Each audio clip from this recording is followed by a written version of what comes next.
Former US President Donald Trump has once again ignited controversy on the global stage with a proposal concerning the Gaza Strip. This time, he has suggested that the United States should assume control of the Palestinian territory. His plan involves resettling the Palestinian population elsewhere. Trump envisions transforming Gaza into a glittering Riviera for the Middle East, a stark contrast to its current state. This proposal, unveiled in late January 2025, quickly drew sharp criticism and ignited widespread debate. Trump's proposition has been met with fierce opposition from the international community. Many world leaders have condemned the plan. They argue that forcibly removing Palestinians from their land is tantamount to ethnic cleansing. The proposal has also raised serious concerns about its legality under international law. Critics argue that it violates the fundamental rights of the Palestinian people. The international community has been vocal in its rejection of Trump's proposal, with many countries expressing their outrage and concern. The United Nations has been particularly critical, with Secretary General Antonio Guterres warning of the dangers of ethnic cleansing. The European Union has also condemned the plan, with several member states reiterating their support for a two-state solution. Trump's proposal has also drawn criticism from human rights groups. They argue that it would create a humanitarian crisis. The plan would displace millions of Palestinians. It would also likely lead to further violence and instability in the region. Despite the widespread condemnation, Trump has defended his proposal. He claims it is the only way to achieve peace in the Middle East. The international community wasted no time in voicing its disapproval of Trump's proposal. World leaders, diplomats, and human rights organizations united in their condemnation. They denounced the plan as a violation of international law and basic human rights. The UN Secretary General led the charge, warning that the forced displacement of Palestinians would constitute ethnic cleansing. Germany, a country with a strong commitment to human rights and international law, expressed its deep concern. Brazil, a leading voice among developing nations, echoed these sentiments. China, a permanent member of the UN Security Council, also condemned the plan.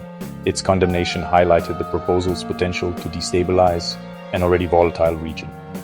France and Egypt issued a joint statement. They declared that forced displacement was unacceptable and violated international law.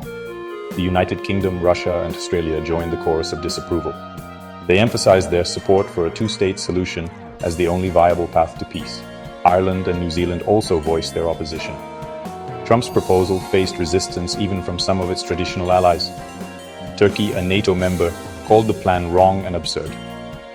The global outcry illustrated the profound unease and anger generated by the former president's proposal. The international community's response sent a clear message. The world was not prepared to tolerate such a blatant disregard for international law and human rights. The reverberations of Trump's proposal were felt most acutely in the Middle East. Regional powers reacted with a mixture of apprehension and outrage. Saudi Arabia, a key US ally in the region, rejected the plan outright. It insisted that normalization of relations with Israel hinged on the establishment of an independent Palestinian state.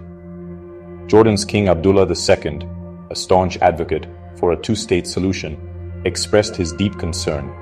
He rejected any attempt to annex Palestinian territories or displace Palestinian populations. Egypt, a pivotal player in the region and a signatory to the Israel-Egypt peace treaty, voiced its strong opposition.